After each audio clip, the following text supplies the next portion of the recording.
Hey guys, Marcello here. Today, new background, new city. Today we're doing the recap of what happened in the markets last week.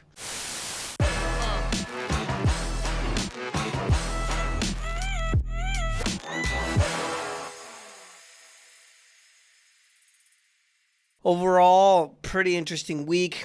We kind of have this overarching dynamic that affected the world markets, let's call them. We have flesh-eating parasites that are exploding in the United States. We have hailstorms that looks like winter in the middle of the summer in Germany. Hurricane leading to the United States, but and even the unemployment numbers going up a little bit. Let's go ahead and get started. So overall for the week, we had a situation where we have the inflation numbers that obviously are coming in at a much higher rate than everybody anticipated. So if you guys remember, if I'm not mistaken, it was last week or the week before we had that good market crash, right? That was because the Federal Reserve, the central bank in the United States, was stating that they were going to increase interest rates sooner than what they thought. So what happens in the market? The stock market is considered a risky investment, or at least I should say riskier than something like bonds when you borrow money to the U.S. government. People think that's secure, but that's going to soon change. So when we're talking about a pension fund or a sovereign fund, like a nation, that owns billions of dollars, Singapore, for example, one of the smallest countries in the world, has two of the top 10 largest sovereign funds in the world. Norway has the largest by far with all their oil money that they're now investing in a lot of environmental stuff. And so they want to get the money out of the stock market when they increase interest rates. So that drop that I just mentioned is basically where the central bank said, okay, well, inflation's kind of getting hot. We might have to increase rates sooner than later. Then that increases the demand for the dollar, right? And then people take their money out of the stock market because they believe it's risky or riskier, let's say, and then they invest it in bonds. So then the dollar goes up, it gets stronger, and then we have commodities come down. And that's basically what happened. Well, this week, what basically happened is inflation essentially is tied with the unemployment numbers. And we have a situation now in the dynamic of the market when it comes to jobs that people now believe that because of the job situation that the Federal Reserve is not going to increase rates as fast as they are saying they're going to. So what does that mean? Well, the strength of the dollar isn't going to go up as strong. The interest rates aren't going to be raised as fast. So remember the dynamic where you take the money out of the stock market, put it in the bonds, right? Well, that's reversed. So now people leave it in the stock market because now the stock market is supposed to go up a lot higher because obviously they're not going to change the fiscal policy, meaning increase interest rates, which puts a damper on the economy, and then also taper, let's call it, right? If you guys are new to kind of this finance world, which I know a lot of you are based on your comments there on YouTube and the podcast and everything, taper basically means that they're not going to inject as much capital into the economy anymore. And so because of that, we have a situation where the markets exploded. This week, we have the Dow up over 1%, S&P 500 up over 1.67%, the NASDAQ up 1.94%. That was a pretty good explanation. We're 3, 4, 5 minutes in already into the video, but I want to make sure you kind of just understand, right? Most of you kind of come into this investing world. I've been in this industry for almost 21 years now, whether it's learning how to trade or teaching traders or funding traders. If you guys don't know how to do that, be able to trade with somebody else's money, we do that at Speed Up. And so it's I want you guys to be able to learn that, right? So let me know if you guys like that. Leave me a comment there. Leave a like there on the video. It helps a lot with the algorithm. S&P 500 had its 33rd record high in 2021. NASDAQ at its 19th record high. All three exchanges hit record highs this week. In overseas market news, Europe and Asia suffered from a little bit different dynamic. They have the COVID cases that were exploding in China, and then we have the UK cases with the Delta variant that's increasing quite a bit, which comes from India. Obviously, there's a lot of, the England being the colonizer of India, they still do a lot of business. There's a lot of immigrants that go to the UK from India. And so Spain, Portugal, and Malta are going to impose new travel restrictions on vacationers from the UK. And then on top of that, we have a situation where on Thursday, the news about the Delta variant, Germany now is talking about doing the quarantines and the lockdowns again. So that kind of affected the world markets, I should say, more the European and then the Asian markets. European mostly lower. Spain was the biggest loser there. Latin American markets mixed. Canada went down by 0.09, the communist state of Canada. Did you guys know they canceled elections because of the COVID in Canada? Imagine if someone in the United States did that. Bitcoin and cryptocurrency news. Binance. I believe I uploaded the video this week. I talked about it this week. Binance has officially been banned from the UK. I'm going to do this video for you guys where I talk about the risks of Bitcoin. It's not that you can't invest in Bitcoin and make money. It's not that Bitcoin's not going to continue going up. It's not that, I don't love the idea behind Bitcoin, because for me, having the government not control money and having a decentralized money, that to me is amazing, because it would be great because, we wouldn't have these monopolies in the world, et cetera, et cetera. However, I did have a lot of people telling me, no, they can't regulate it. It's decentralized. Well, the UK just banned the largest crypto exchange in the world.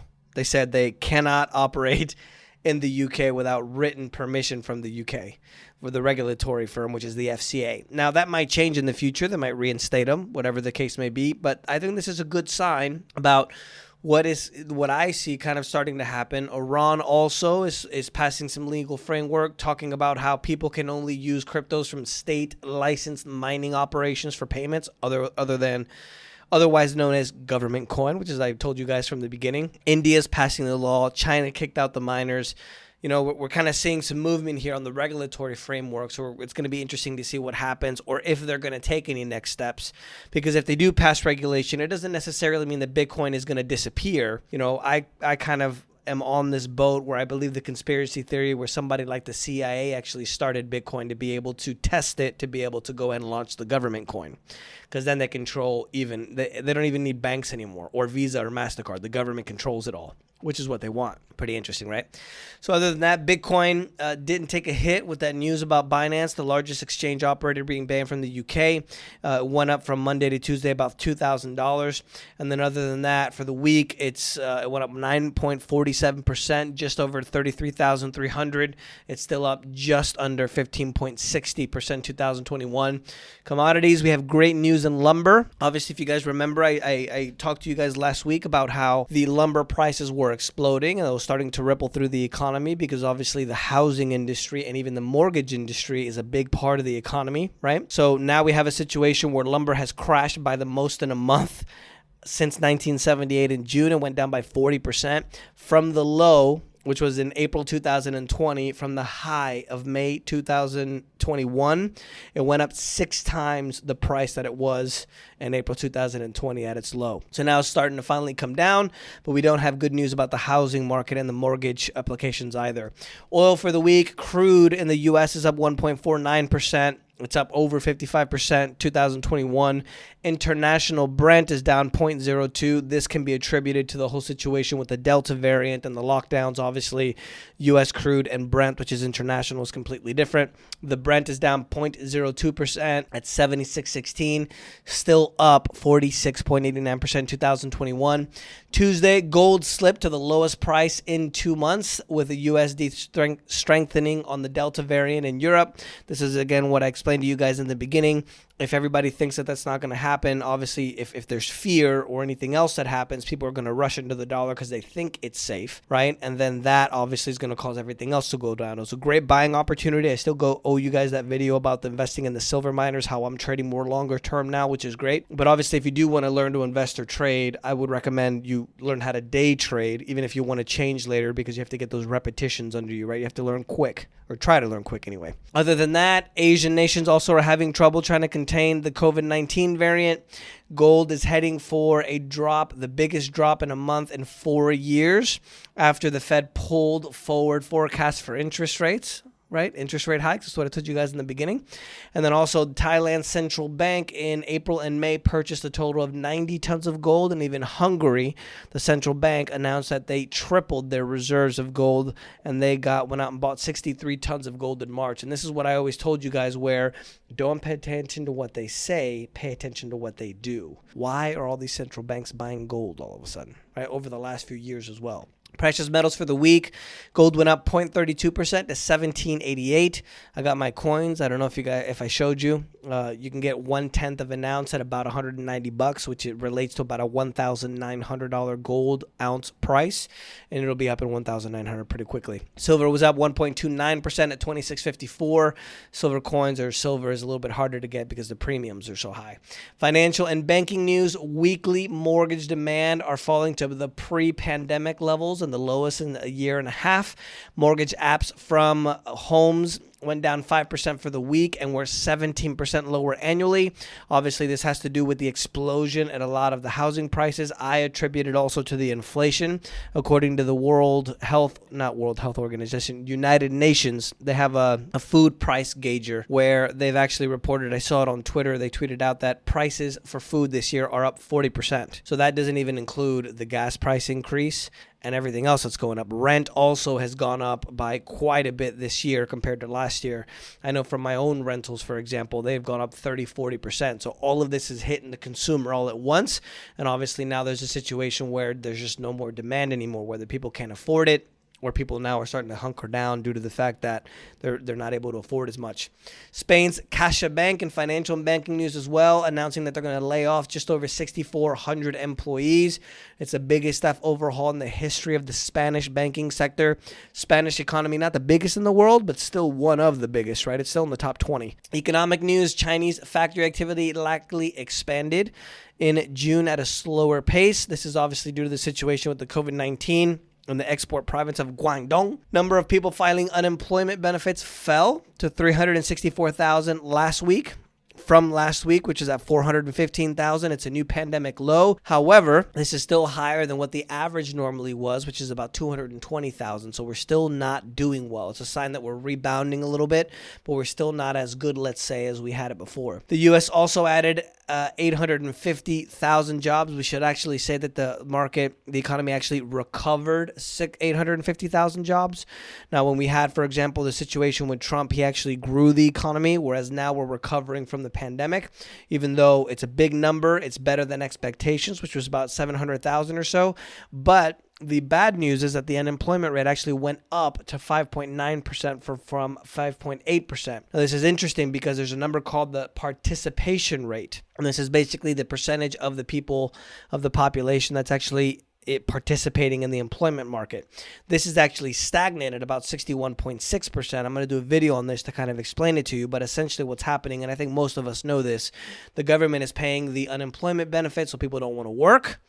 And because people don't want to work, there's not as much people working in the labor force, so that participation rate is actually stagnant. In corporate news, Moderna climbed quite a bit on Tuesday, over 5% after they announced that their COVID vaccine would actually provided antibodies for the variant coming out of India, the Delta variant.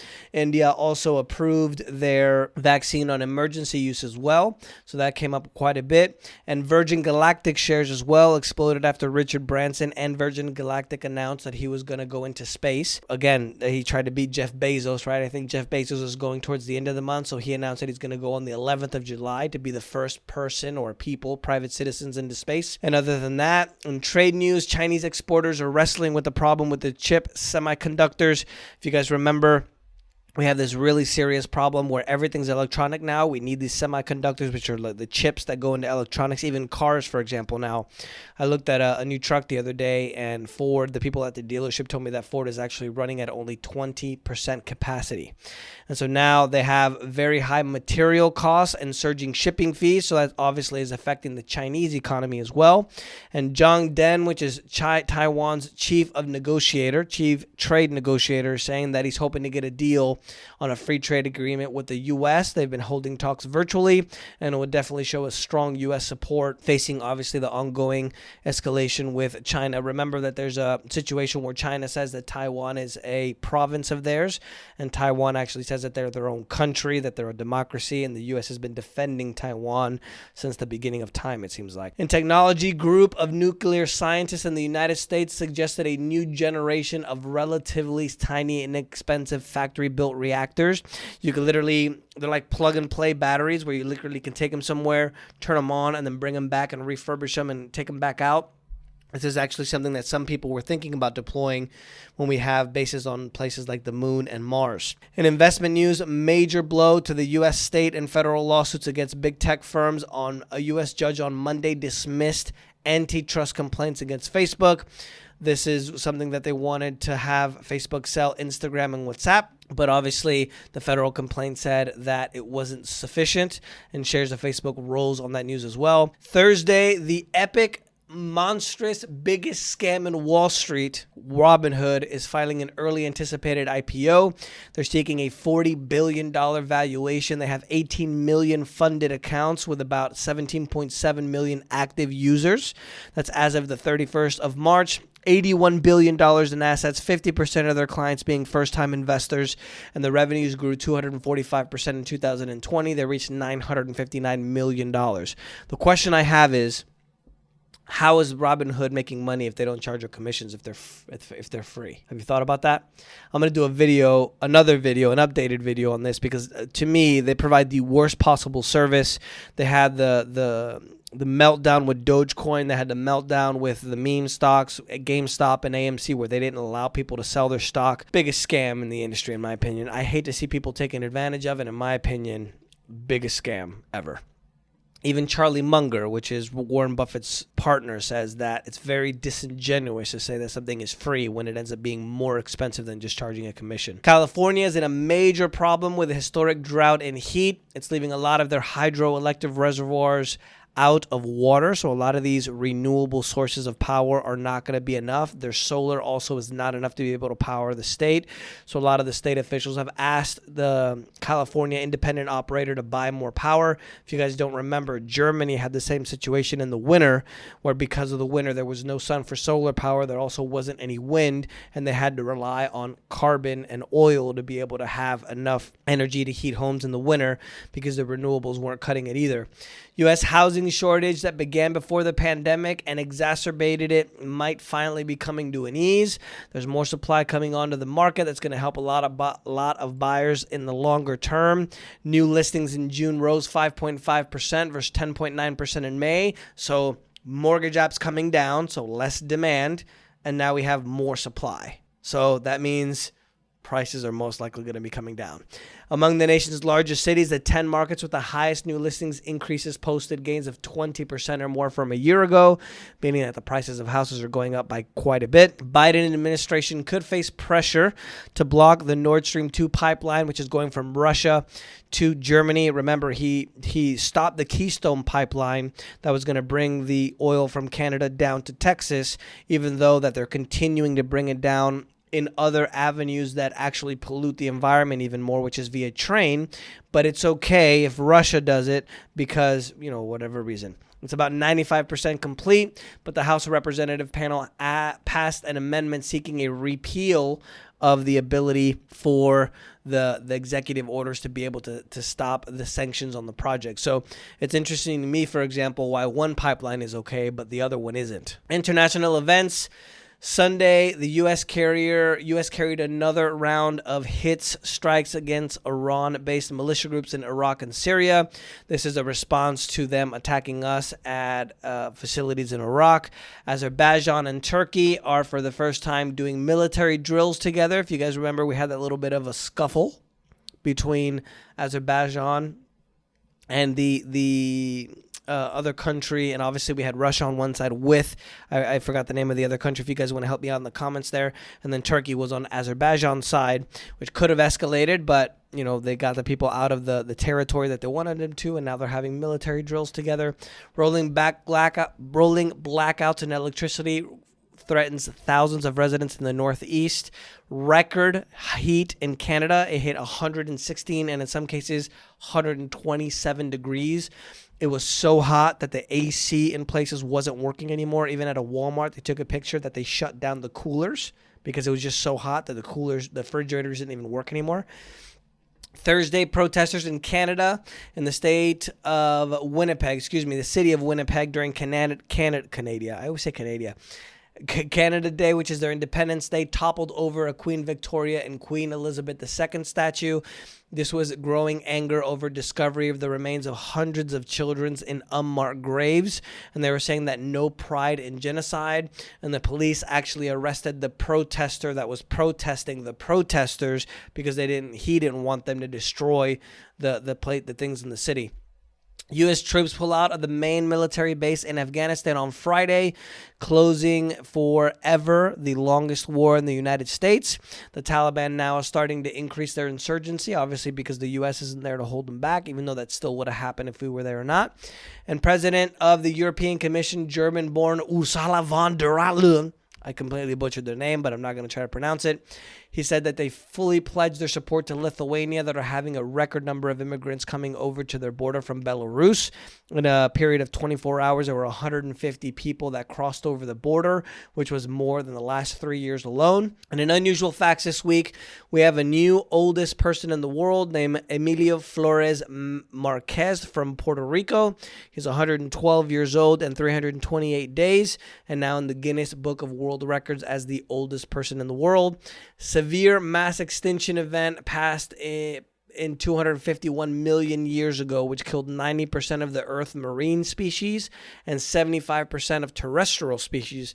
Well, the question I have is, if we were only around for 200 to 300,000 years, maybe there's something else that's affecting the environment? Other than that, they said that it was triggered by voluminous volcanic eruptions in the region of what is now Siberia. One of the really interesting things, that if you guys haven't keeping up on this as well, is in 2017, they actually found that the place with the most volcanoes in the world, in terms of, the most amount of volcanoes in a certain area, was actually Antarctica. So if for some reason those volcanoes go off, that could set off a chain reaction where it could melt some of the ice. Then that gets into the sea. It goes up to the north. It messes up the jet stream. And then it continues and continues and continues. And obviously, just because a volcano goes off, that's definitely a human's fault. It's not natural. Definitely can be. Possible devastating cosmic impact. Extinction in the dinosaurs. Appears a cluster of comet fragments may have hit the Earth as early as 13,000 years ago that could have shaped human civilization. Supposedly, if you guys follow Graham Hancock or even Randall Carlson, great videos online on Joe Rogan's podcast that I recommend that you guys listen to. He talks about how comets are what melted the huge ice caps that were 2 miles, 3 miles thick in North America and also Europe. And that actually is what contributed to the change in the migration and also the change in human civilization. So I definitely recommend you guys look that up. And the Brazilian Amazon suffered the worst forest fire since 2007. Official data showed Thursday, indicating another devastating dry season for the world's largest rainforest. We're not only having drought problems in the United States, but also drought problems in Brazil. The total number of fires was 1,166 in May, the worst since May of 2007, which is a record. In natural disasters this week, there was a horrific mudslide that happened in Japan that literally took out houses that was just coming down the mountain. You'll guys see it in the video. That was pretty bad. Canada and the U.S. Northwest, I talk about the suffering heat and drought that they're going through. In Canada, it hit the hottest ever at 116 degrees Fahrenheit, 46.6 degrees Celsius. California is so dry now that the water coming out of the tap tastes like dirt. In Mexico, you guys probably saw the video where the pipe bursted. Before, that was run by companies, and now it's run by the government, which is a socialist government now there in Mexico. That provides 46% of the production in Mexico, so that might be quite a big problem for the production of oil in Mexico. Flesh-eating parasites are exploding in the United States, which I shouldn't laugh because this is horrible. But it just seems like everything's coming at once, and I talk a lot about this on the Spanish side, which I'm going to start doing more on the English side. But I just think the next 10 years are going to be very challenging. We're going to have climate problems, social problems, economic problems, and now we got to deal with flesh-eating parasites. I don't know if you guys saw the murder hornets from Japan that are literally the size of your hand that can kill people. But now these are normally found in Brazil, India, and Mexico. They're fatal if they're untreated, and now they're starting to appear quite a bit in Texas and Oklahoma, and because of the changing climate that they're saying that Canada is going to be in the near future for these parasites as well. And last but not least, we're in July, I should say, but in June last week, there was a hailstorm in France that literally looked like a snowstorm in the middle of the summer. So we have all of these weather anomalies around the world. We have the hurricane now obviously coming to Florida, but I don't think you guys noticed because this never appears in the media, and this is why I share it with you, but something's not right. There's about an average of 42 volcanoes that are going off right now in the world. The average is about 20 or so. We're just going to repeatedly get hit. And hopefully we don't have a situation where we have a huge earthquake, for example, in California, which would devastate quite a few things, which, that could happen in the next year or two, for example, maybe 2 or 3 years. So that's the news for this week, guys. Let me know if you guys have any questions. Don't forget to subscribe. Hit the like button. It helps a lot with the YouTube videos, and we'll see you next week.